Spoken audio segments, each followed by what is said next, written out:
இன்னைக்கு பார்த்துட்டிங்கன்னா டே 7 நம்ம எங்கே போயிருக்கோம் பிஸ்னஸ் பே, அதாவது துபாயோடைய மெயின் சிட்டி பார்த்தீங்களா, புர்ஜ் கலிஃபாலாம் தெரியுது. இங்கே தாங்க பெரிய பெரிய பில்டிங்கே பார்க்குறேன். அதாவது துபாய்க்கு மொத்தம் 2 ஃபேஸுங்க. சிட்டி சைடு ஒன்று இருக்குது, அப்படி ஒரு சைடு இருக்குது. நானும் அப்படியே அடிக்கிற வயலில் வேலை தேடி போனேன். இன்டர்வியூ போனாக்கா அந்த இன்டர்வியூ என்னன்னா ஃப்ராடு கம்பெனி போல்.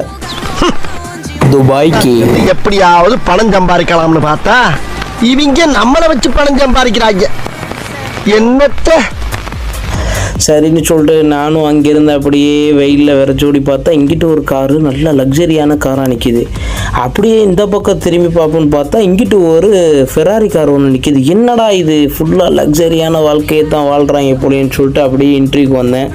அங்கே என்னென்னா அவனுங்க என்னென்னா 1000 தான் தருவானுங்க அப்படின்னு சொல்லிட்டு சொன்னதுமே நானும் வெளியே கிளம்பிட்டு வந்து பார்த்தா ரூல்ஸ் ராய்ஸ் நிற்கிதுங்க. வா ஓகே காய்ஸ், இதெல்லாம் இந்த மாதிரி ஏரியாவில் வந்து தான் பார்ப்போம். அடுத்தடுத்த அப்டேட்ஸை பார்ப்போம். மறக்காமல் யூடியூப்பில் இருக்கவங்க சப்ஸ்கிரைப் பண்ணிக்கோங்க, இன்ஸ்டாவில் இருக்கவங்க ஃபாலோ பண்ணிக்கோங்க. மோர் அப்டேட்ஸ்க்காக வேண்டி கண்டிப்பாக காத்துட்ருக்கீங்க காய்ஸ். துபாயோடைய மோர் சீரிஸ் காத்துக்கிட்டு இருக்குது காய்ஸ். Stay tune guys.